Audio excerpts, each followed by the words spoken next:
Agora sim. Pode ir, Lô. Tá. Então, a partir da leitura do texto, a gente percebeu que está escrito lá que um dos pontos que interfere que ocorra a interdisciplinaridade é a dificuldade do professor para fazer com que ela de fato aconteça. E o que faz a razão pelo que isso acontece é a formação acadêmica. E ela não o currículo do professor às vezes não foi estruturado de forma interdisciplinar. A maioria do currículo é compartimentado, né? Ou seja, as disciplinas são dissociadas entre si. Os professores, a maioria, não tiveram a oportunidade de vivenciar essa prática, e resulta na dificuldade deles em saber como fazer com que o projeto interdisciplinar aconteça. Né? Eles não têm muita vivência, experiência, então acaba que acontece isso. Pode passar, Amanda. Então, o texto fala da importância, né, da necessidade de haver a interdisciplinaridade e que rompa a fragmentação do currículo, né, que seja matemática, só matemática, português, só português, enfim. E o texto faz com que o professor reflita que a interdisciplinaridade é como um elemento importante para o currículo e durante a alfabetização, né? E que ele organize o planejamento sem fragmentar as áreas de conhecimento de maneira dinâmica e reflexiva. Basicamente é isso. Agora quem vai falar é a Isabela.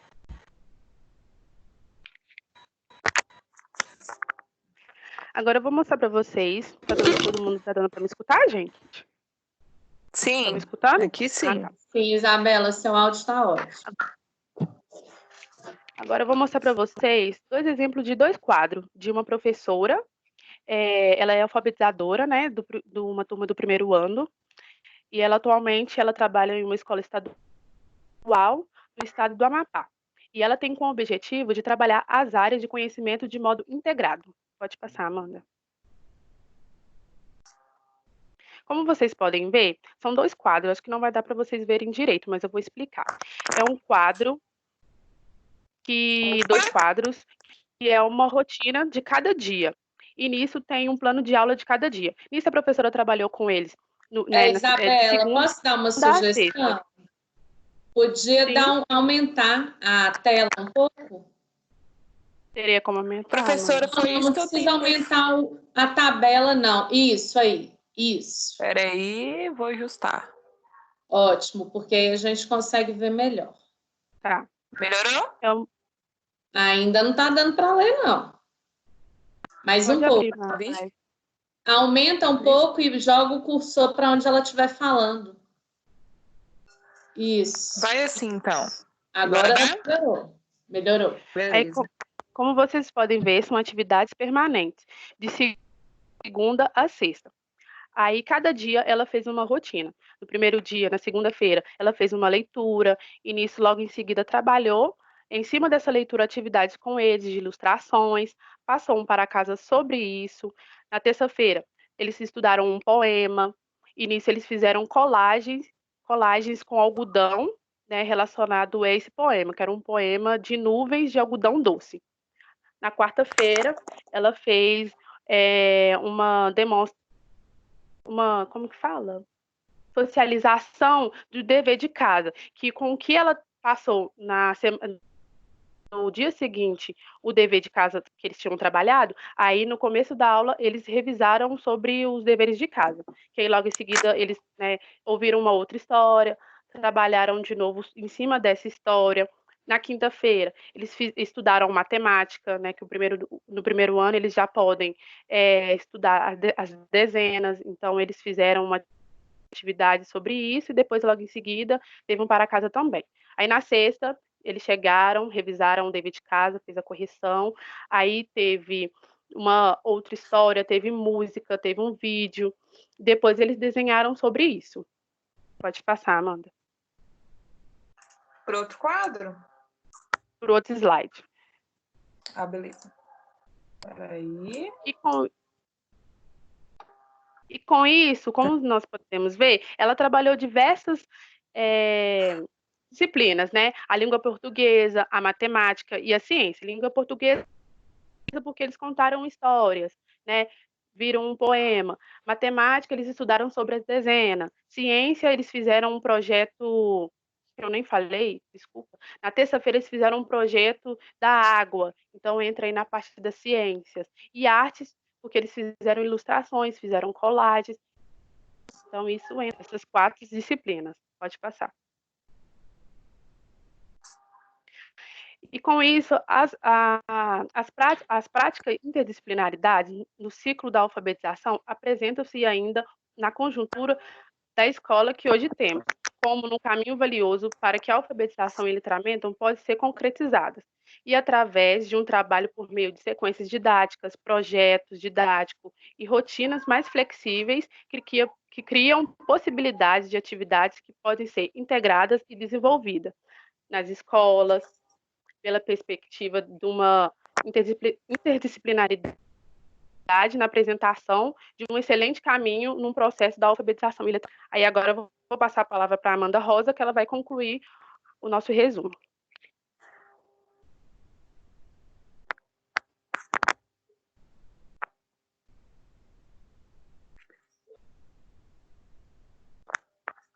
Estão me ouvindo?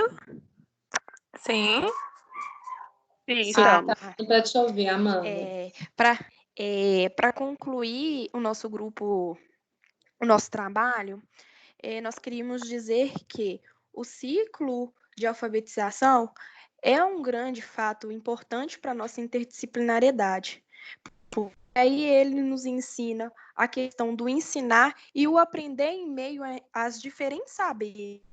Conforme a gente tinha colocado em cima o exemplo das nossas aulas que nós colocamos como prática de alfabetização, ela exige um aprofundamento em relação ao modo de como percebemos o ciclo da prática pedagógica. E nesse propósito, a gente tem discutido um pouco mais acima que a Amanda Campos falou, é que a escola ela é o principal fator para essas informações dos docentes.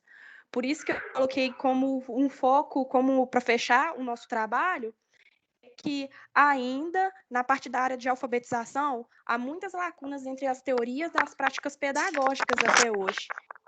Mesmo que seja um assunto que seja tratado há algum tempo, há alguns anos anteriores, ainda esse relato sobre essas experiências dos professores acabam ficando ainda um pouco travada. E nisso a gente reforça que há uma necessidade de mudança de atitude na prática do professor. E ela vem ampliando, assim, as possibilidades do trabalho interdisciplinar e com a obtenção de resultados satisfatórios na alfabetização. Tá me ouvindo, gente? Sim. Sim, sim. E aí é isso que eu queria dizer em relação ao nosso trabalho, que é um fator muito principal, mas ainda, querendo ou não, tem muitas coisas para ser alteradas, modificadas, e essa atitude dessa prática, conforme os professores de hoje em dia, tem que ir moldando e modificando até nos dias de hoje. E esse é o nosso trabalho. É isso. Muito obrigada, meninas. De nada, professora. E agora, professora. Eu que agradeço. Por nada. E agora eu quero saber da turma o que vocês acharam, o que vocês gostariam de perguntar, o que vocês entenderam. Então.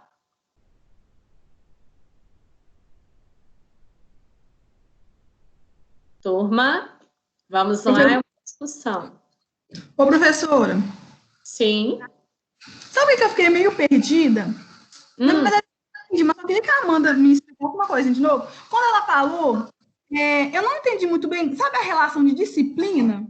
Que é modos, tipo assim, eu entendi, tipo correção, né? Disciplinar, aquela coisa disciplinar. Mas eu fiquei perdido na explicação a transição da disciplina como correção, não foi essa palavra que ela falou, volta. Dessa transição para interdisciplinaridade, eu fiquei perdida. Amanda, você quer voltar lá e tentar explicar para a gente, por favor? Então, professora, que na verdade o resumo não explica isso. O resumo fala lá que na antiguidade a disciplina era vista, né, como um modo de disciplinar os alunos. E com o passar do tempo, se tornou o contexto que a gente vê hoje como disciplina de escola. Mas não tem essa explicação no nosso resumo, portanto, por isso não consta na nossa apresentação. Ah, entendi. Então, na verdade, Gabi, a questão do compartimento das áreas de conhecimento vieram para facilitar a análise das coisas. Então, por isso que hoje em dia se existe especialista de tudo. Você vai no médico olhar uma coisa assim, você vai num clínico geral, aí ele não consegue te dar uma resposta, né, exata, porque ele te encaminha para um médico especialista da dor na unha do dedão do pé. Então, hoje em dia, tudo está se tornando muito especializado, que seriam essas disciplinas. Só que o que acontece? Começaram a perceber que o compartimento, né, dessas informações estão dificultando a compreensão do todo, né? Que a gente pode até perceber isso dentro da sala de aula. Então, eles estão percebendo que realmente para a gente ter uma visão global da situação, não adianta a gente olhar focado para uma coisa só. A gente precisa de um olhar focado, beleza, mas a gente precisa dessa junção desses vários olhares, que o olhar de um foco, de um ângulo só, não explica a totalidade daquela situação. Conseguiu perceber isso? Para poder dar o sentido, né, da situação. Às vezes, numa leitura, você acha uma solução para um problema matemático, numa leitura, né?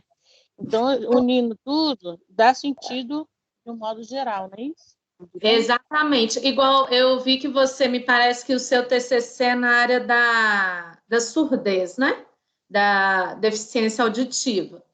Então, por exemplo, não só da surdez, mas uma criança, né, um sujeito que apresenta determinada dificuldade. Vamos pensar, por exemplo, no TDAH. Não basta a análise de um especialista apenas. Ele tem que passar pela fono, pelo psicopedagogo, pelo psicólogo, pelo neurologista, então precisa, pelo pediatra, então precisa de uma equipe multidisciplinar para entender o problema daquele sujeito e para conseguir ter um diagnóstico. Então, não tem como ter o olhar de um especialista só. Então, você está percebendo aí essa interdisciplinaridade? Até nas doenças, a gente precisa dessa interdisciplinaridade. Quem dirá na sala de aula, né? Então, na sala de aula, quando a gente vai trabalhar a língua portuguesa, será que adianta eu trazer sílabas isoladas, letras isoladas para o entendimento da língua portuguesa, para o entendimento da língua materna por parte do meu estudante? Você está entendendo? Qual que é essa necessidade, como que surgiu essa necessidade da interdisciplinaridade? Gabi? Uai. Gente, alguém sabe da Gabi? O pessoal desculpa, é porque não deu um problema no nosso microfone aqui, não está conseguindo negócio. Mas então... Mas eu entendi, na verdade, nem tinha sido essa a minha pergunta, não. Porque eu já entendo um pouco dessa coisa de interdisciplinaridade. Eu só queria saber qual que era a relação daquela que a Amanda até explicou, né? Que é porque, antigamente, eles viam disciplina como corrigir. E depois foi vista como disciplina, tipo, por exemplo, de escola. Era essa que era a minha dúvida, tinha alguma relação nas duas palavras? Tipo, disciplina de correção e disciplina de sala de aula, entendeu? Ah, tá. Entendi. Mas eu entendi quando ela falou, eu entendi porque ela falou de um contexto histórico depois que ele mudou. Uhum. Eu achei que tinha uma coisa a ver, mas... Ah, tá. Agora eu entendi. Alguém tem mais alguma questão? É que na disciplina que eu li, acho que foi nesse livro que eu imprimi ele todo do Pacto Nacional, eu acho que foi nele que eu li, que disciplina antigamente no dicionário só tinha um significado, era correção. Uhum. Agora ele tem correção, né? Tem disciplina como matéria, ele tem mais outras como fala? Significados.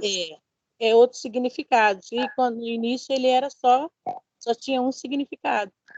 Uhum. Aí agora ele foi ampliado, que disciplina é uma forma de educação, não só correção. Então, ótimo. Sim. Alguém quer comentar mais alguma coisa, alguma dúvida?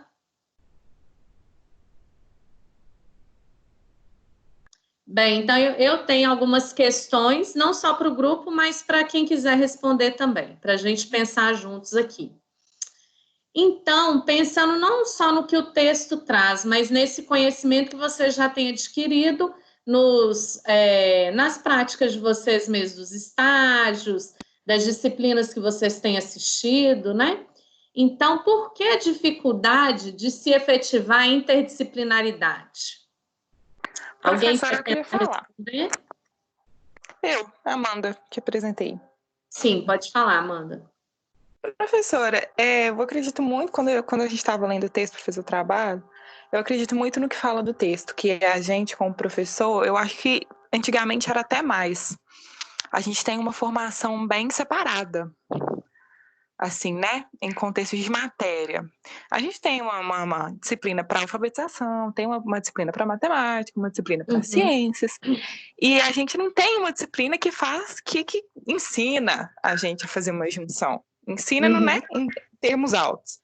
Então, acho que é a gente mesmo que vai aprendendo.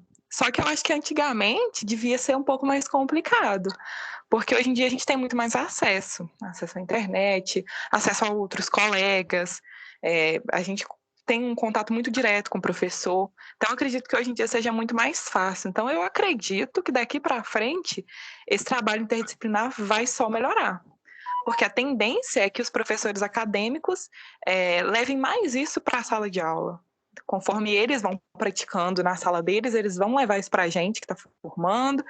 E eu acho que assim vai criando uma cadeia do bem, que eu acho que essa questão vai melhorar. Eu acredito que seja isso. Claro, né, professora? Essa é a intenção, né? Posso falar? Quem mais? Quem acha, né? Quem quer complementar a ideia da Amanda? Concorda? Então, discorda? eu acho que eu não tenho experiência na educação infantil. Eu tenho experiência no ensino fundamental final e no ensino médio, que eu sou professora de artes. E eu sempre proponho para os meus professores, lá para os meus colegas, fazer interdisciplina, sempre, e eu vejo uma certa comodidade, uma certa preguiça. Já na educação infantil, às vezes, talvez está numa questão do plano anual, se existe esse plano estratégico, né, do professor fazer essa... Aí é uma dúvida minha, tá? Se existe esse plano estratégico de criar, talvez, projetos, ou talvez... Até na própria sequência didática, a gente percebe que tem uma interdisciplinaridade, né, entre algumas disciplinas. Ali na nossa sequência didática, a gente tinha uma interdisciplina entre português e matemática. Então, às vezes, eu acho que está nesse lugar do plano estratégico e na proposta da escola mesmo, se está nesse lugar da coordenação, de conferir, de dialogar com os professores, de planejar e de estruturar mesmo. Aí eu queria saber. Então, deixa eu ver se eu entendi, Ana Luísa. Você quis dizer que talvez essa dificuldade de ter essa proposta interdisciplinar seja porque não tem um planejamento prévio, digamos assim. Não, eu queria saber se existe, entendeu? Às vezes, no modelo, por exemplo, numa escola mais tradicional, às vezes não tenha tanta, mas às vezes uma escola que tem uma proposta mais construtivista, talvez já tenha esse campo mais aberto. Então, eu queria saber se existem esses planos estratégicos para casar as disciplinas, para tornar um projeto, né? Se existe um bimestre voltado para o projeto. Eu vejo, por exemplo, que esse mês passado eu fiz um trabalho numa escola que chama Clique, Centro Lúdico, que é onde a minha prima trabalha, e a educação infantil, e eles trabalham muito com projetos. Então, assim, todos os campos de conhecimento estão envolvidos nos projetos, entendeu? Então, a escola ela é voltada para isso, para essa construção interdisciplinar a todo tempo. Então, assim, eu vejo que às vezes tem escolas que são voltadas para isso e tem escolas que são mais tradicionais, não sei. Aí é uma dúvida mesmo. Na verdade, as escolas elas têm autonomia para construir o próprio currículo. Só que tem um currículo comum em que todas as instituições têm que usá-lo como um norte, né? Então, não é simplesmente pegar e tirar tudo da cabeça, que é o currículo referência de Minas Gerais, ou seria BNCC, né? De forma mais específica, o currículo referência de Minas Gerais. Então, inclusive na BNCC, traz lá os campos de experiência de forma interligada. Os campos de experiência, por exemplo, se eu pensar na educação infantil, ele não é uma coisa assim aleatória, eles estão interconectados. No ensino fundamental, já traz de uma forma mais compartimentada, no meu ponto de vista, né? Então, no ensino fundamental, realmente, se a gente for pensar os currículos, né, o currículo normativo que a gente tem, ele é um pouco mais compartimentado. Então, ficaria essa questão da interdisciplinaridade mais para o professor fazer. Né? Então, talvez seja essa dificuldade, que às vezes o professor não teve uma formação adequada, não sabe fazer isso e, por isso, acaba não fazendo. E as coisas continuam disciplinares, digamos assim, né? Então, é uma autonomia da escola. Igual você falou, por que tem escolas que fazem e outras que não fazem? É porque a escola ela tem autonomia para construir o currículo. Então, tem escolas que priorizam isso no currículo e tem escolas que, né, eu percebo que nem pensam nisso, para falar a verdade. Responde essa pergunta? Sim. Obrigada. No meu pensamento, posso falar?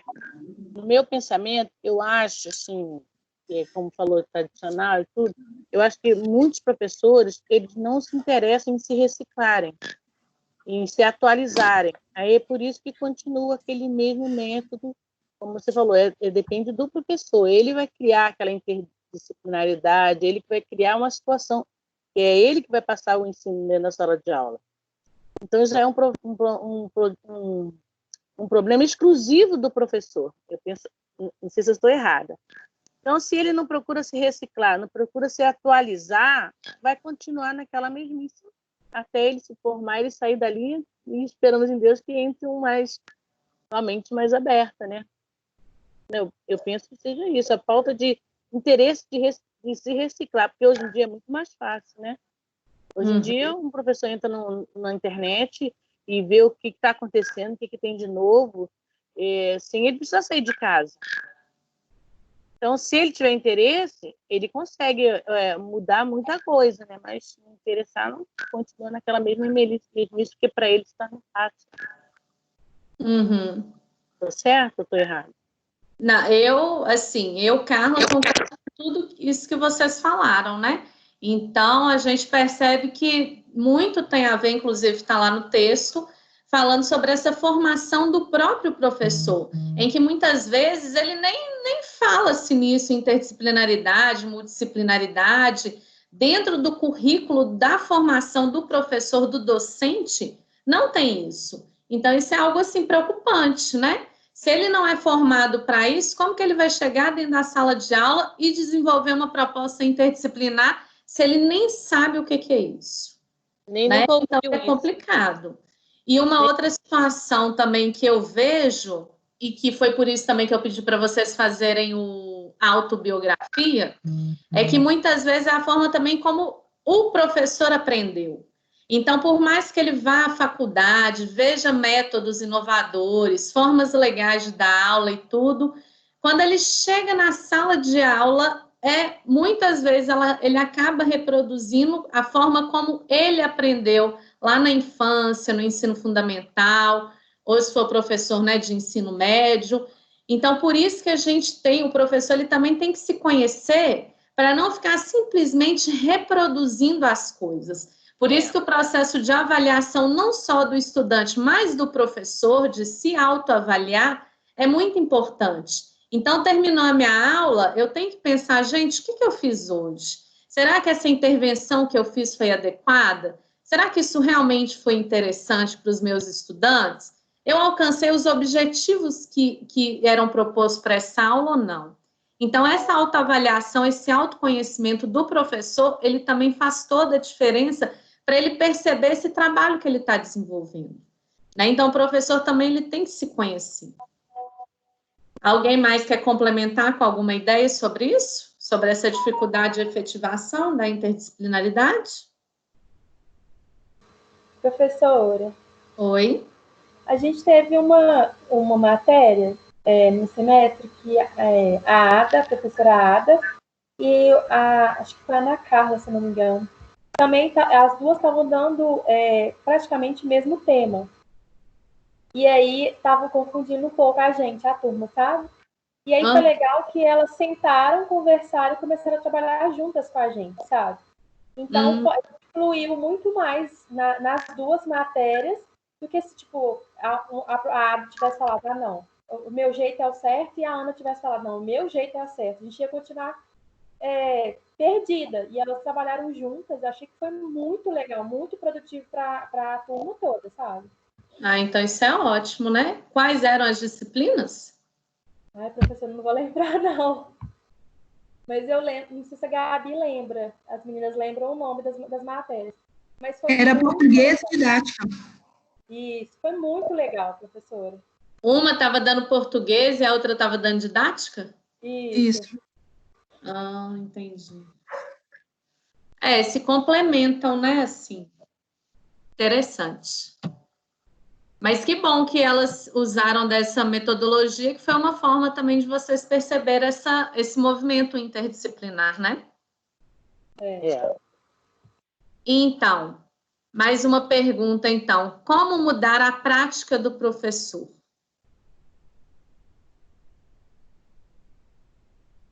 Já que vocês falaram que a prática dele, né, às vezes está um pouco ligada aí nessa forma disciplinar, por causa da formação.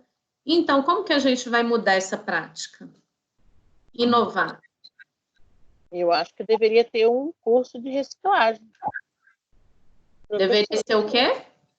Um curso de reciclagem para os professores. Para atualizar os professores, porque muitos se formaram há muito tempo, muita coisa mudou. Então, eu acho que deveria ter sempre uma proposta, se for uma escola pública, uma proposta pública para poder atualizar os professores, ter sei lá, um seminário, qualquer coisa assim. E nas particulares também, para poder manter os professores atualizados. Cursos de atualização. Um curso. E aí, a partir daí, eles vão... Bom, isso aí é novo. Aí ele vai buscar, porque se você não vai pesquisar nada que você nunca ouviu falar. Aí vem uma palavra nova, quem é interessado vai buscar, vai rebuscar, vai tentar entender o que é aquilo, para poder, né, se atualizar.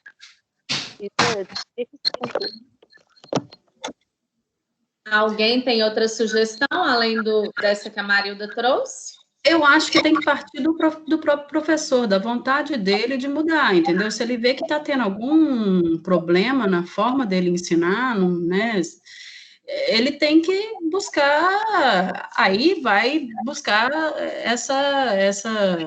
esses cursos, e eu acho que, assim, cada vez mais dialogar com os colegas, né, eu acho que, às vezes, essa troca de vivência com os colegas também eu acho muito válida, porque deu certo, porque, às vezes, por exemplo, a própria Bruna, nossa professora de matemática, ela fala que, assim, dentro da escola dela, às vezes, ela tem mais facilidade de dar aula de matemática, aí o outro professor tem mais facilidade de dar português, então faz um intercâmbio, né, trocas ali. Então, assim, eu acho que os professores, né, o colegiado ali tem que estar disposto a essa mudança, né, motivados a essa mudança. Então, acho que falta isso, motivação para mudança, né, para mudar a atitude ali dentro de sala. Verdade. Eu acho também, professora, que a questão que, tipo, os professores podem...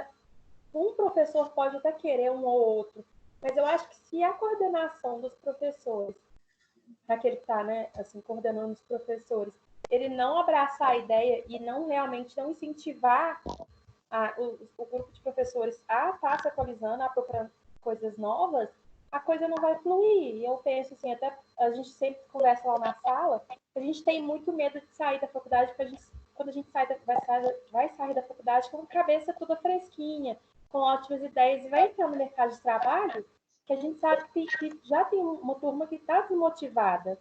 Então, assim, já tem um sistema nas escolas, como levar essas ideias e como ser bem recebidas essas ideias pelos outros profissionais que já estão lá. Pois Isso é uma dúvida que eu tenho muito grande, que a gente tem muitas ideias, mas será que as pessoas que estão lá vão abraçar essas ideias que a gente trouxe da faculdade? Pois é. Eu tive uma Isso é experiência complexo. em Carla. Eu tive uma Oi? experiência que eu fui trabalhar na escola quando eu terminei o curso de educação infantil. Aí eu fiz estágio e lá eu fiquei. Então, eu sempre fui criativa, eu gosto. Eu pesquisando para levar... Então, a menina que saiu de licença de maternidade, quando ela voltou, ela ficou sem turma. A direção colocou ela para me ajudar. Eu passei um tormenta, porque ela já era há muito tempo já professora da escola. Quando ela chegava, eu chegava cheia dos meus apetrechos para poder fazer minha aula bem lúdica, que a escola não oferecia nada. Eu que tinha que criar minhas coisas. Ela, ai, você é muito animada. Ai, eu não aguento isso, não. Ai, aquele negócio de ir botando tão para baixo. Muito ruim, porque ela não tinha esse interesse e estava me atrapalhando. Ainda bem que pelas câmeras eles viram que ela ficava sentada, não me ajudando em nada, e eles mesmo tiraram ela. Mas aquilo me deixou muito mal, porque aí, às vezes eu ficava meio travada de trabalhar do jeito que eu gostava. Porque a pessoa achava que não tinha necessidade daquilo. Isso que a Raquel e a Marilda trouxeram para a gente é uma situação muito séria e que realmente acontece muito, né? Então, os professores que já estão na sala de aula, eles têm que ter uma maior abertura de ter o diálogo. Então, assim, bom que vocês estão refletindo sobre isso para quando vocês formarem, se tornarem professor, também ficar com o coração aberto para as pessoas que estão chegando. Porque, igual a Raquel falou, quem está chegando está ali com a cabeça fresca, acabou de sair da faculdade. Eu, Carla, particularmente, eu sou coordenadora pedagógica da escola também, eu vejo que muitas vezes a pessoa que está estudando, ela tem uma atuação melhor na sala de aula do que quem já é formado. Porque a pessoa que está estudando parece que ela tem um gás, uma sede de aprendizado, assim, está aberta. Já aquele professor que já formou, que já saiu, que está com, digamos assim, com o canudo na mão, muitas vezes ele se acha já o dono da verdade. Então, se fecha para um aprendizado novo. Então, a gente aprende a todo momento. Isso é importante ficar claro, né, para vocês, quando for lá na frente também. Então, a gente sempre aprende. Então, realmente, o professor ele tem que estar com o coração aberto, né? E também compartilhar suas vivências com os outros colegas que podem ser positivas também. Pois é.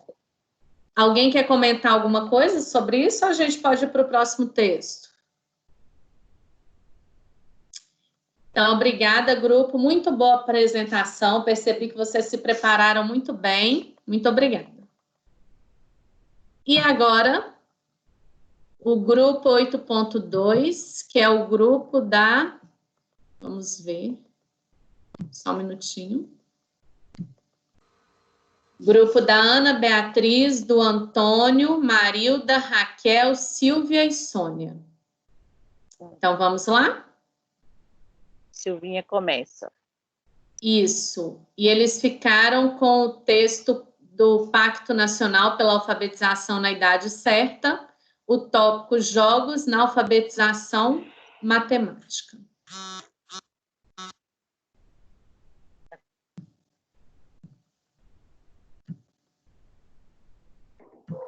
Silvia?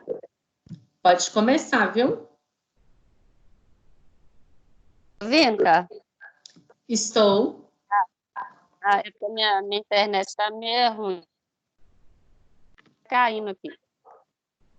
Por enquanto, Segura sobre o pacto. Então tá, peraí. Nosso trabalho é sobre o Pacto Nacional da Alfabetização. Aí, esse artigo nos fala o seguinte, que a importância dos jogos na sala de aula com as crianças, porque ele não deve ser visto como um mero passatempo, porque através dos jogos as crianças aprendem muito. E também o professor tem que ter, assim, uma consideração muito necessária nisso, que ele tem que estudar os jogos antes, preparar para ele saber como ele vai poder passar de forma para as crianças, de forma que elas vão entenderem. Eu acho interessante uma pesquisa hoje sobre os jogos com criança, aí estava falando de uma professora que a gente tem que ter as idades certas, né? Falando na a BNCC, em cada faixa etária, o professor tem que saber os jogos. Aí eu estava vendo uma que a professora cortou uns papelão e foi colando aqueles papelzinhos colocados na festa, com o número 1, 2, 3, ela fez isso até o 5. Aí ela foi pulando e depois as crianças com massinha, ela colocou Silvia, né? falhando muito agora. Pois é, meu microfone é horrível, entendeu? Tá, deu para entender até a parte que você falou que a professora pegou o papelão, levou para a sala, e aí? Ela colou aqueles papelzinhos de docinho de festa. Ah, tá. Aí ela foi colando de 1 até o número 5 e escreveu o número de 1 a 5. Aí as crianças pegaram massinhas e foram contando e colocando lá dentro, de forma que ela foi trabalhando a matemática. Tá? E o jogo do tabuleiro também, que eu acho. Porque estamos te ouvindo. Não, tá me ouvindo? Vai agora, o jogo de tabuleiro.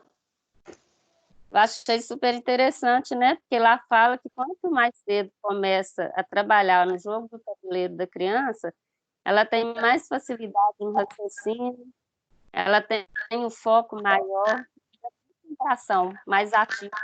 Então, eu acho também super interessante. Outra coisa que eu achei interessante também é a forma como fala pode organizar, porque através da organização, né, as crianças vão pensar junto à forma de organizar o jogo. E também a análise e a reflexão é onde as crianças irão pensar junto sobre o jogo. E também trabalhar a comunicação. Ô, Silvia, antes da análise do jogo, foi o que? A organização do jogo? Como assim? Explica melhor para os colegas. É porque no texto, no artigo, fala sobre a organização, a análise e a Silvia, tá ruim seu áudio, não tá dando para entender. Eu vou ter que pedir os meninos para fazer, então, Carlos. Só um minuto, tá? Professora, pode ajudar? Claro. Mais de uma pessoa do grupo, gente, pode apresentar, não tem problema, tá bom? O que acontece? O texto, ao meu ver, ele focou muito mais na preparação do professor do que o jogo em si com os alunos. O texto fala da pesquisa, do professor pegar o jogo, se ele está trabalhando tal matéria, ele pega o jogo, ele estuda o jogo, ele joga o jogo em casa, depois ele vai para a escola, joga com alguns alunos daquela idade, né? E depois ele vai apresentar para a turma o jogo, vai explicar as regras, vai jogando com os meninos, vai trabalhando a questão de quem ganha e quem perde, né? Que não precisa se decepcionar quem perdeu. Mas o texto foca realmente na questão do professor realmente comprar a ideia do jogo, né? Dele realmente dominar aquela matéria para ele levar para as crianças e as crianças entenderem mesmo. No final do artigo, tem algumas fotos que ensina como que as crianças vão aprender a calcular quem ganhou mais, quem que fez mais pontos, quem fez menos. Tem até uns palitinhos, tem outras técnicas também que ensina, né? São várias estratégias para o professor ensinar, né, estatística, né? fazer uma estatística, como que os meninos, eles mesmos vão aprender a fazer, né? Então, assim, o jogo, ele, na verdade, é só o centro, mas você pode trabalhar 1 milhão de coisas, de matérias, né? Com um jogo, um simples jogo.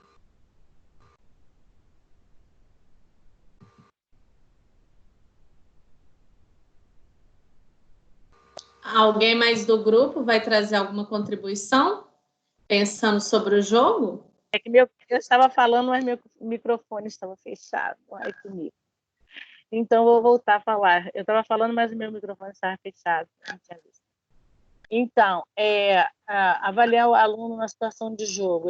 Nesse momento de jogo, o professor avalia de várias formas o aluno, né?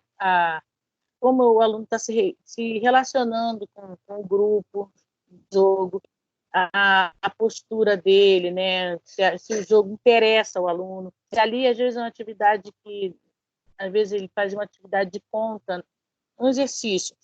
O aluno não tem dificuldade. Ali no jogo, ele já pensa rápido, ele já tem um raciocínio rápido. Então, o professor vê, ali ele analisa a situação do aluno em sala fora de jogo, no jogo.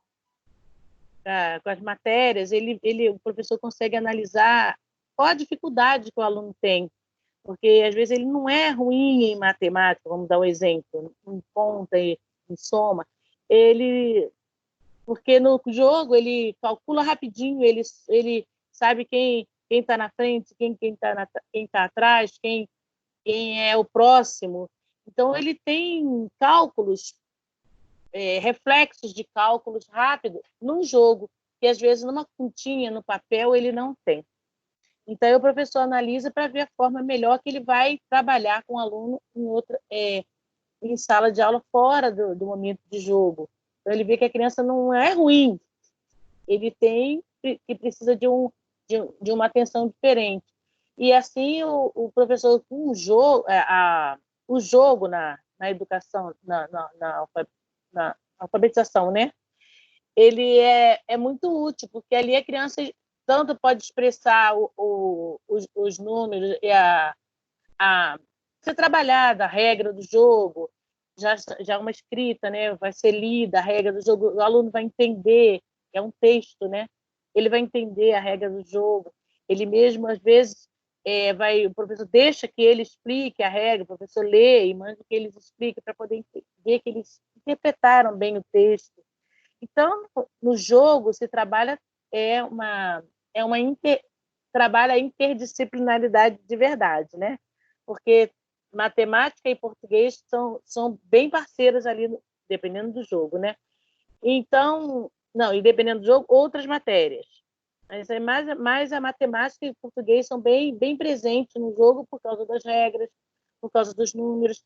Então, o jogo na alfabetização, eu não sei explicar bem, porque eu gosto muito de trabalhar com jogos, mas porque eu vejo muito, muito resultado. As crianças, o desenvolvimento da criança fica muito mais acentuado quando elas estão brincando realmente com atividades assim que chamam a atenção deles, e jogo chama porque ele tem aquela que vai ganhar, né? Aí o professor tem que tomar o cuidado para não ter tanta disputa, para não frustrar um, e trabalhar isso para entender que para um ganhar o outro tem que perder. Agora eu perdi, mas na outra jogada eu ganho. Então o professor trabalha muitas coisas num jogo, e por isso o jogo é necessário também é bem necessário na educação, né? E na educação inclusiva, o professor vai adaptar, né?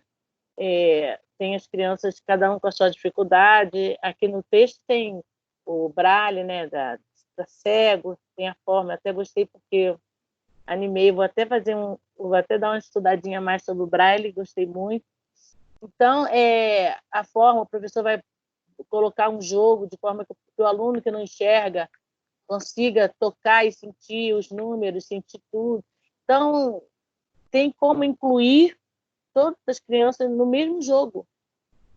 É só o professor trabalhar de acordo com a dificuldade de cada aluno e de cada situação, né? E o jogo como é que diz? É indispensável, né? Entendeu? Eu não sei mais falar, não. Alguém fala mais aí. Ai, ai. Eu sei viver o jogo. Então, quem quer fazer mais algum comentário do grupo? Ou vocês já terminaram a apresentação? Podemos abrir para os colegas? Pode sim. Eu não tenho muito o que falar, né? Mais alguém do grupo? Podemos abrir para os colegas, então? Então, ótimo. Obrigada. Raquel vai falar? Eu podia Ótimo. abrir. Então, vamos lá. Quem da turma quer comentar alguma coisa, trazer alguma dúvida? Esse texto foi retirado. Esse texto ele foi retirado do caderno do Pacto Nacional pela Alfabetização na Idade Certa, do PNAE, e o tema desse caderno era exatamente a matemática nesse contexto do processo de alfabetização, né? Então, como que a matemática entra nesse processo? E o capítulo que elas trouxeram de forma específica vem tratar sobre o jogo nesse processo. Sônia ia falar alguma coisa? Sim, professora, boa noite. Boa noite.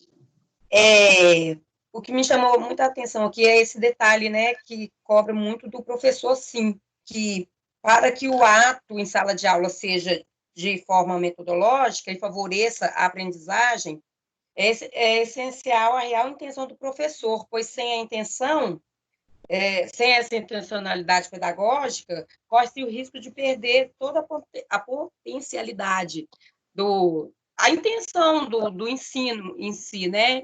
Não permite que a criança entenda, de fato, o que ela quer passar, o que o professor quer passar. E, quer ver? Eu deixei de marcar. E a criança tem que entender que não é um fato, não é um jogo, não é sorte, é realmente o conhecimento matemático. Sim. Vocês entenderam bem o que seria essa intencionalidade do jogo? Não só o grupo, né? Todos os colegas. Isso ficou claro para vocês? A intencionalidade do jogo é para quê e por que está sendo feita aquela atividade com aquele jogo, né? Qual o interesse pedagógico que o professor está tendo para aquele jogo para a turma, né? Isso. Então, seria o objetivo. Então, vocês viram, quando a gente vai trabalhar com o jogo na sala de aula, a gente não pode trazer o jogo simplesmente porque ele é legal. Então, a gente tem que trazer o jogo porque ele tem um objetivo por trás daquele jogo, né? Então, o que eu quero com aquele jogo? Será que eu quero trabalhar direcionalidade?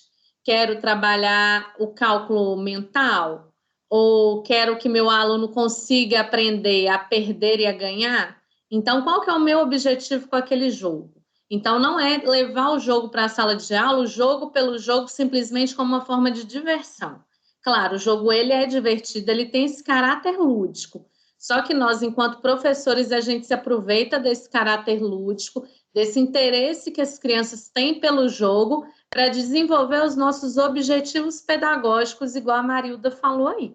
Então, isso tem que ficar claro para vocês. O jogo tem que ter intencionalidade, ele tem que ter objetivos, tá bom? Então, alguém quer comentar mais alguma coisa? Ficou com dúvida? Os colegas?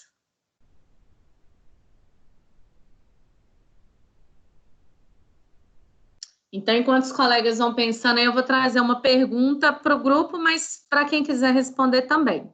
O que seria o professor dominar o jogo?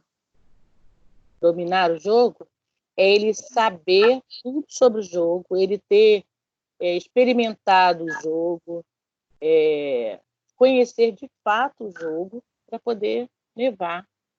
Para qualquer dúvida das crianças, ele está apto para dissolver. É isso? E não só a dúvida da criança, tem que ir um pouco além disso. O que seria ir além de só tirar as dúvidas das crianças e ter os objetivos pedagógicos?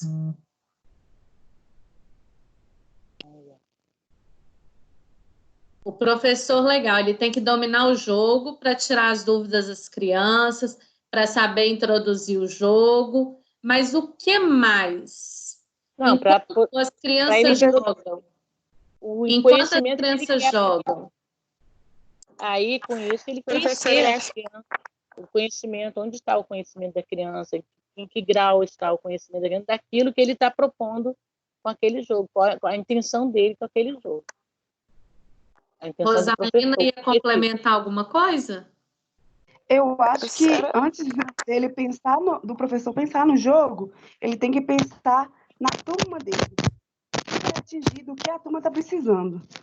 Porque não adianta eu pensar no jogo e não pensar nas minhas crianças, o que cada um precisa, se vai atingir a todos, se vai atingir só um, se vai atingir o outro. Eu tenho que conhecer a cultura das minhas crianças. Que seria para alcançar os objetivos do meu jogo, né? Então, eu conheço a minha turma para, a partir dali, eu delinear as estratégias mais adequadas, sim. Porque eu posso fazer um jogo lindo, maravilhoso, mas não vai se adequar à minha turma. Sim. Se eu não conhecê-la. Sim. E o que eu falo? O professor, por que ele tem que dominar o jogo? Ele tem que dominar o jogo porque, enquanto os alunos estão ali jogando, eu tenho que observar quais as habilidades que os estudantes estão desenvolvendo e eu conseguir intervir de forma adequada.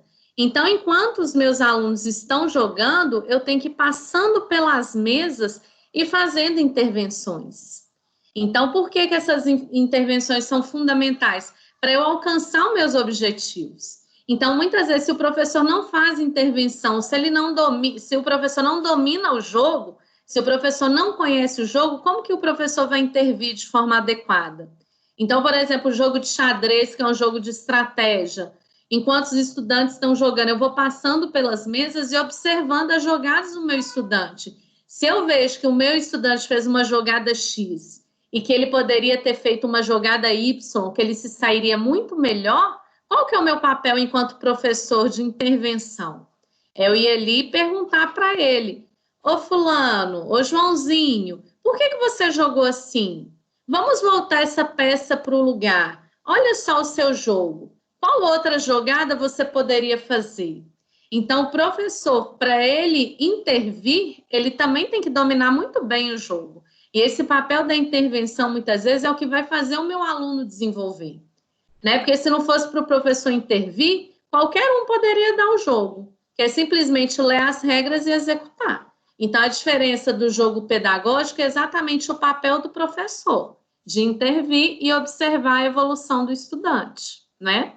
Isso também ficou claro para vocês? Mas de xadrez eu não vou dar, porque eu não sei jogar xadrez. Então, é só aprender. Não consigo, olha, já tentaram me ensinar, eu não consigo, mas dama ninguém me ganha.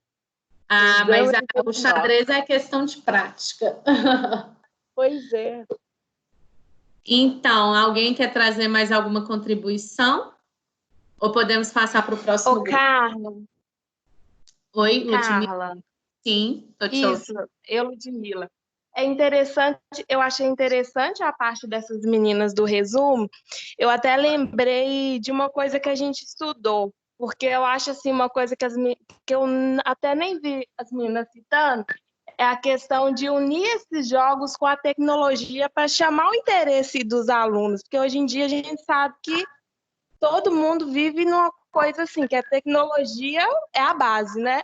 Eu lembrei de uma aula da Ana Carla, que ela levou a gente na sala de informática e ela ensinou para a gente, deu dicas para a gente de joguinhos que trabalham na internet, trabalhando joguinhos com subtração, divisão, adição. Então, assim, são coisas que...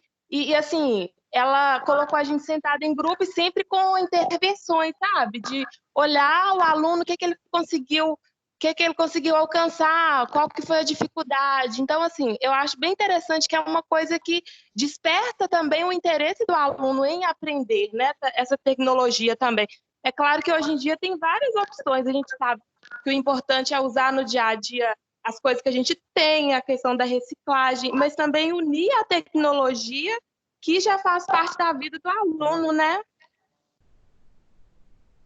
Sim, sim, também, né? A tecnologia também é importante, mas ela também deve ser usada de forma consciente, né? Então, Sim, quais são os objetivos com aquele jogo?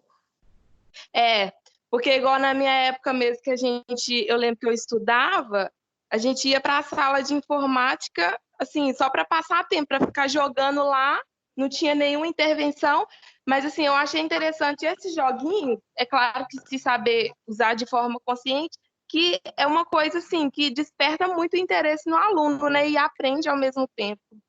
Sim, claro. Até hoje as crianças vão para a Com certeza.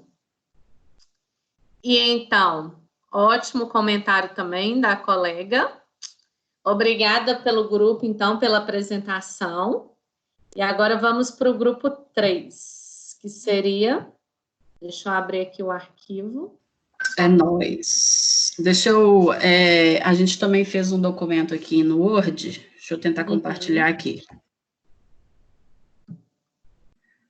Ótimo. É o grupo da... Ai, como é que compartilha, Ana Luísa, Ellen, Graziele, Julie, Karina e Rosalina. Seria isso? Isso. Vocês vão compartilhar um arquivo com a gente? Deixa eu tentar aqui. Então, ótimo. Mas como é que compartilha, gente? Eu não estou conseguindo. Tem a setinha. Mexe no mouse, aí você vai ver uma setinha para cima. Clica nela. Sim, na pastinha, não é isso? Aí cliquei, beleza. Aí tem a tela inteira. Aí você vai clicar no seu arquivo que aparecer na setinha. Ah, mas não... Peraí. Mas você está com o arquivo aberto no computador? Ah, ele tem que estar aberto. Tem que estar aberto. Peraí, só um minutinho. Peraí. Você compartilhou, foi a gente. Não, não é esse, peraí. É isso, é esse aqui. Vamos ver por aqui. Peraí. Isso aí. Ah, tá abrindo, né? Aí, agora... Deixa eu interromper compartilhamento. Peraí. Interrompe o compartilhamento, só para eu poder também mostrar para vocês os livros que a gente vai usar hoje, Ana Luísa. Então, esses são os livros, além do... Primeiro, a gente utilizou 2 artigos que foram propostas do próprio governo, e, além desses 2, eu trouxe aqui também 2 referências quando pensa aí no ensino da matemática, em especial sobre os jogos na sala de aula, sobre resolução de problemas, sobre leitura e escrita. Então, eu trouxe esse livro aqui de leitura e escrita nas aulas de matemática. E esses livros são de uma coleção exatamente sobre matemática. E esse outro aqui, Resolver Problemas e Pensar Matemática também. Em que 3 textos foram retirados desse e 1 texto foi retirado desse, tá bom? E as meninas vão trazer exatamente sobre o texto retirado desse daqui, que é a leitura e escrita nas aulas de matemática. É um texto... Tem o PDF dele todo, não? Oi? Você não tem o PDF dele todo, não? Não. E é um livro grande para eu te fotografar, olha que o tamanho dele. E foi até fotografia, a gente até penou para ler as fotografias, mas enfim. Deixa eu tentar aqui compartilhar. Qualquer coisa era só falar, tá muito ruim, tira de novo. Gente, será que não vai dar? Meninas, será que vocês não conseguem compartilhar aí para mim, não, meninas do grupo? Você abriu no seu computador o arquivo? Abri. Agora clica na setinha. Clica na setinha, igual você tinha feito. Pois é, ok. Agora encontra o arquivo e clica nele. Não tá aqui o arquivo, entendeu? Ele tá aberto. Ele tá aberto no seu computador? Tá. Clica no seu arquivo. 3 salários mínimos por família podem recorrer à Defensoria Pública. Você clicou no seu arquivo? Sim. Só que ele não está abrindo na página aqui. Agora volta para o Teams e clica na seta. Meninos que já estavam inadimplentes antes da pandemia Pois é, o que me aparece aqui é a tela do Teams, não é o documento Word. Entendeu? Eu vou mandar esse documento para o grupo, e se alguém puder compartilhar para mim, será? Pode ser? No WhatsApp? Eu acho melhor, então. Deixa eu mandar no WhatsApp. Tá, Manda lá e alguém compartilha, então. O meu também aqui não tá dando para compartilhar, não, Ana. Tá, deixa eu tentar aqui. E tá aberto. A Rosalina é do seu grupo, né? Da última vez ela conseguiu compartilhar. Foi ela que compartilhou? Acho que foi, mas ela também tá com problemas de internet. Mas eu vou mandar aqui no grupo. Se alguém puder fazer isso para mim. É porque eu estou fazendo algumas anotações. A Júlia vai tentar. Tá, eu vou, mas de todo jeito eu vou mandar aqui, ó, pro grupo. Acabei de mandar, se alguém puder ir compartilhar para mim também.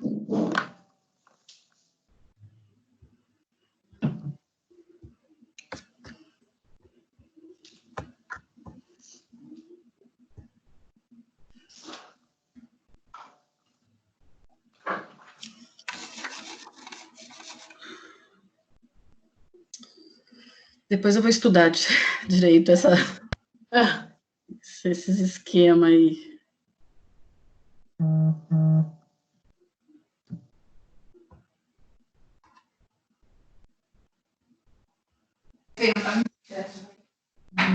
Tem vale aqui.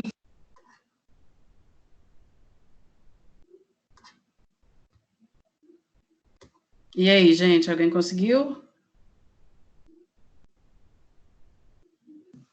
Acho que alguém tinha tentado compartilhar.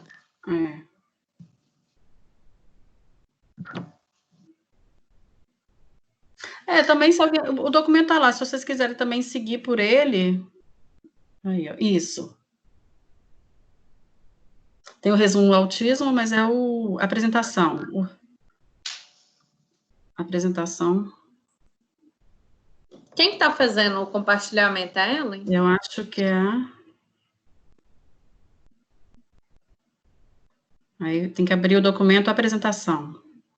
Quem está fazendo o compartilhamento, minha sugestão é abrir o arquivo primeiro e depois compartilhar. Abre o arquivo primeiro.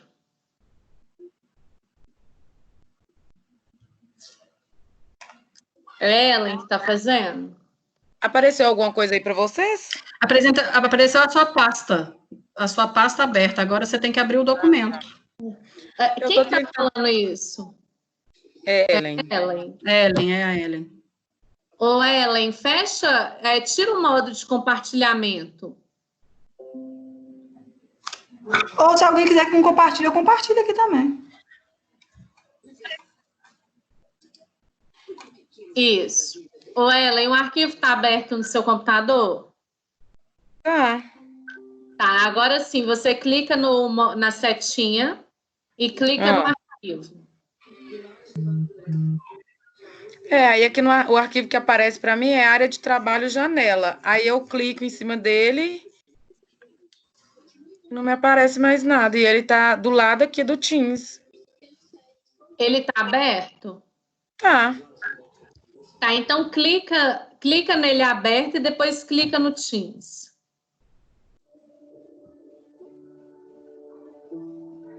Agora clica no compartilhamento, na setinha. Ele apareceu? Espera aí, professora. Não, ele não me apareceu. Gente, então deixa a Gabi compartilhar aí, que ela já sabe. Isso. Mesmo. Gabi, tenta aí. Depois a gente estuda, meninas, como que se faz isso. Passo a passo. Ai. Mandou no WhatsApp? Mandei. Tá lá no WhatsApp. Tá. Aí, Gabi, dá uma subida. Você pode me seguir? Isso. Boa. Então, vamos lá. Ana, quando for para subir, você só fala, tá? Tá bom. Pode deixar. Obrigada, Gabi. Então, posso começar, professora? Pode, claro. Então, gente, boa noite a todas e todos. O nosso trabalho aí, a temática leitura, escrita e linguagem matemática, uma construção de sentidos, né? Como a professora aí falou, é um capítulo do livro. Então, no começo do capítulo, tem uma introdução que eu acho bacana falar a respeito. Primeiro que eu quero falar, assim, a leitura não foi tão fácil, né? Então, a gente vai tentar ao máximo expor aqui os pontos principais que a gente achou, né? A gente considerou, e também trazer questões, trazer problematizações, que é o que o próprio texto propõe, né? Discute. Então, de início, eu já vou trazer uma referência aí, já do começo do capítulo, que é o Bakhtin. Bakhtin é um filósofo russo que discute muito a questão do diálogo. Então, ele fala assim: ignorar a natureza do enunciado e as particularidades de gênero que assinalam a variedade do discurso em qualquer área do estudo linguístico leva ao formalismo e à abstração, desvirtua a historicidade do estudo, enfraquece um vínculo existente entre língua e a vida. A língua penetra na vida através dos enunciados concretos que a realizam, e é também através dos enunciados concretos que a vida penetra na língua. O enunciado situa-se no cruzamento excepcionalmente importante de uma problemática. O que a gente entendeu nesse início? A gente tem um vasto campo aí de gênero de leitura, e se a gente ignora isso, a gente não está dando valor para a nossa leitura. Então, o que eu acho que esse início propõe é que a gente tenha que significar o nosso campo de leitura cada vez mais, né? Dar sentido, né? Fazer com que qualquer leitura que a gente faça na nossa vida, a gente reflita a respeito, né? Como ele fala aí da questão da problemática, né? Às vezes tem vários textos que a gente lê e que a gente, né, quer discutir, não discorda dele, né? Ou usa ele como referência. Então, a partir do momento que o texto toma-se uma própria vida, cada leitor vai dar um sentido para aquela leitura, né? Beleza. A partir daí, a introdução do texto vai trazer um pouquinho aí do conceito do que é linguagem. Então, eu trouxe aí o conceito do dicionário mesmo, que é qualquer meio sistemático de comunicar ideias ou sentimentos através de signos convencionais, sonoros, gráficos, gestos. O que é? Então, linguagem é um meio sistemático que a gente utiliza para se comunicar, seja através de gestos, né? A gente pode falar a língua dos surdos, né?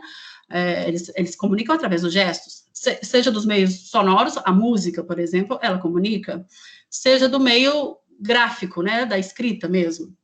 Então, a linguagem, ela é um campo que vai, né, estudar a leitura e a escrita com base nos conteúdos culturais e históricos, tá?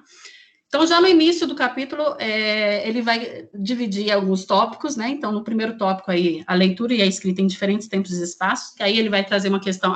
Ele não, né? São duas autoras, mas eu estou falando ele e o texto. Então, duas autoras, elas trazem aí um contexto, né? Então, elas falam... qual que é o sentido da escrita, né? De início, ela traz a questão do registro e da memória, né? Por que a gente sabe da existência da pré-história, né? Porque alguém escreveu lá atrás a respeito e ainda escreve ainda reescreve, né? A história ainda ela é reescrita, né? Ela vai trazer também alguns elementos, a importância também do desenho e através da pintura do artista, né? Que aí eu trago aí no nosso resumo. Pode baixar um pouquinho, Gabi.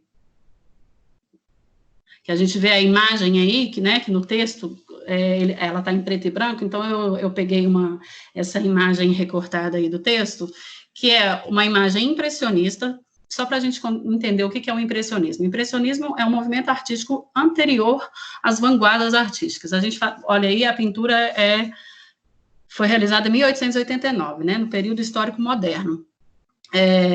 E o impressionismo, ele retratava, ele ainda faz parte da escola de belas artes, né, que as vanguardas, elas vão quebrar as regras da escola das belas artes, vai contextualizar, né, porque a belas artes, ela trazia muitas técnicas do belo, né, da questão da paisagem, desse retrato retrato da realidade, né. O belo da belas artes é uma questão, é a flor bonita, né, a fruta. Então, o impressionismo, ele vai trazer ainda esses recortes da realidade. E aí, exemplificamente, essa imagem, que são duas irmãs, inclusive esse artista, ele retrata outras duas irmãs também, de outras formas, né? Essas duas irmãs, a gente faz um recorte aí de duas mulheres lendo, né? E aí, dentro dessa leitura, feita também pelas autoras, a gente percebe que a gente vê cores fortes, né? As roupas delas são iguais, fortes vermelhas. O azul, a gente vê ele retratado ali no livro.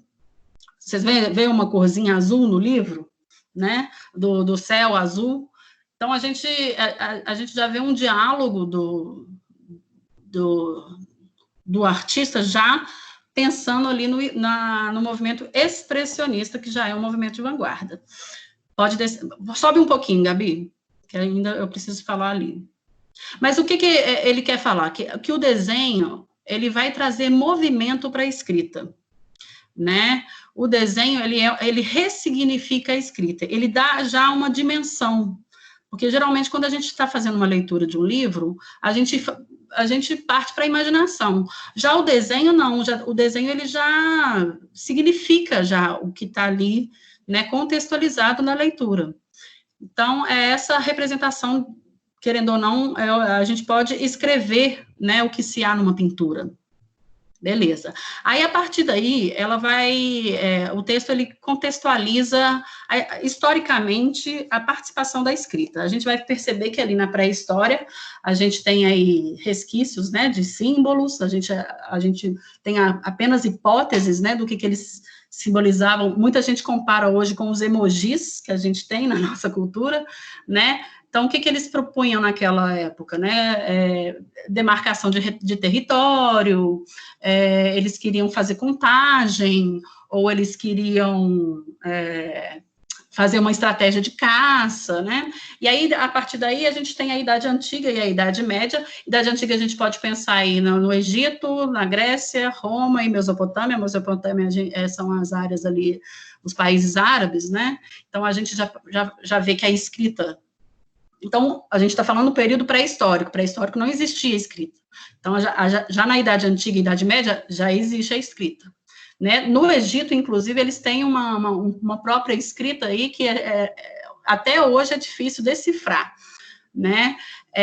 Então, ali, a gente vai perceber, naquele período, a gente já vai perceber que, até 1500, mais ou menos, a gente vai perceber que a escrita ela é focada na religião, na mitologia, a mitologia que ela também é considerada uma religião no período anterior a Cristo, né? E aí, na questão política também, que é onde que vai se formar, os grandes filósofos vai pensar na escrita da formação da polis, que é a cidade, como que a sociedade ela vai funcionar. Né? Já na Idade Moderna e Contemporânea, na Idade Moderna, uma observação que a gente pode falar também na pintura aí de Renoir é que a gente percebe duas figuras da burguesia, porque naquele período ainda era a burguesia que tinha contato com a escrita e com a sabedoria, né? Ou seja, é a burguesia que tinha poder, que tinha dinheiro, que tinha os saberes, né? Elas concentravam isso. Mas a partir do momento que as cidades foram evoluindo, né? Que a história foi evoluindo, a economia foi evoluindo, né? As cidades foram crescendo, existe uma necessidade de pensar em investimento.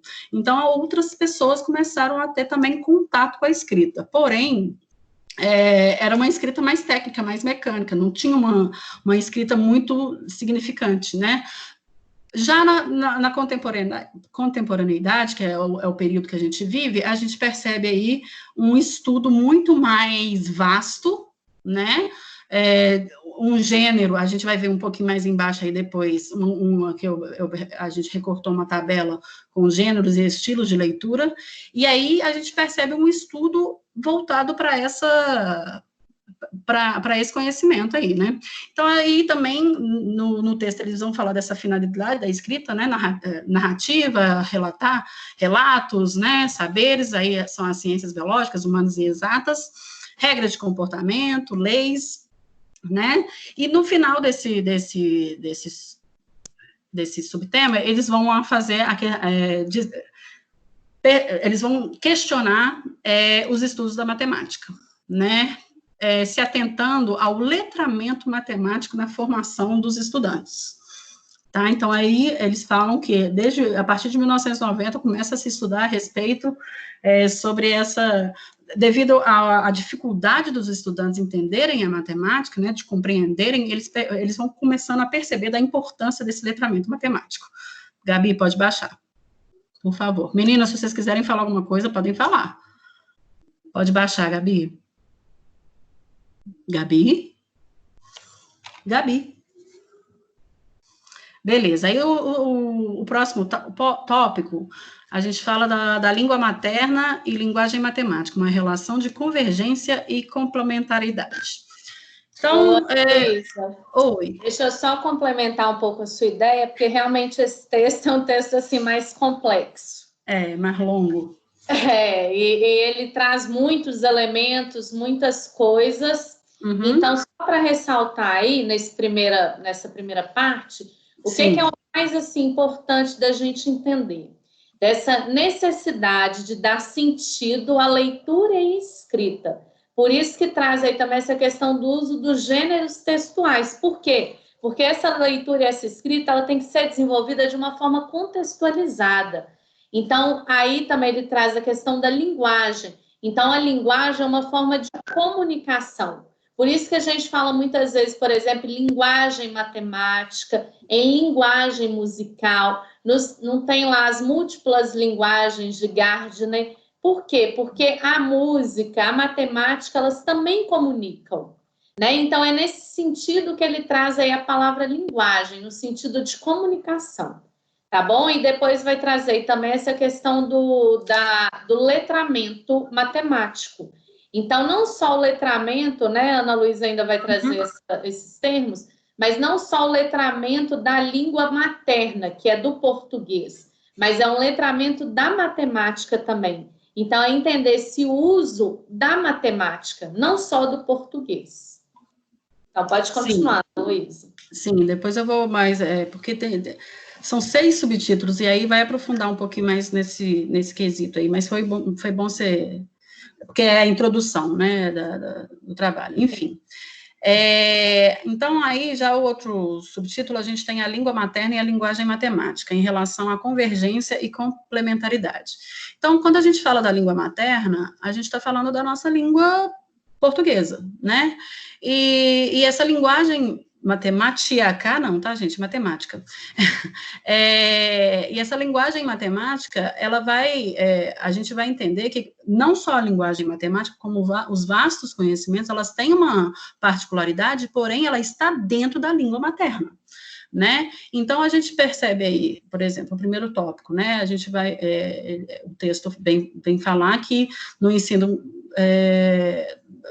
fundamental, a gente tem que contextualizar a disciplina.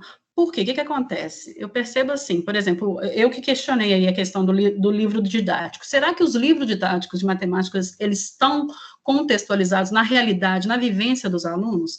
Porque a partir do momento que você lê um problema, né, que faz sentido para o dia a dia da vida da criança, ou da vida de quem está aprendendo ali a matemática, eu acho que a curiosidade vai ser muito mais despertada, né? Então, quando aí esse autor Santos, né, ele vai trazer, ele vai falar que a linguagem, tanto a linguagem materna, tanto a linguagem matemática, elas estão conectadas, porém, cada uma, elas têm as suas particularidades. Se a gente pensar, por exemplo, a linguagem matemática, ela tem uma estrutura, né, e a linguagem histórica, por exemplo, ela tem uma linha histórica, a matemática não necessariamente, né?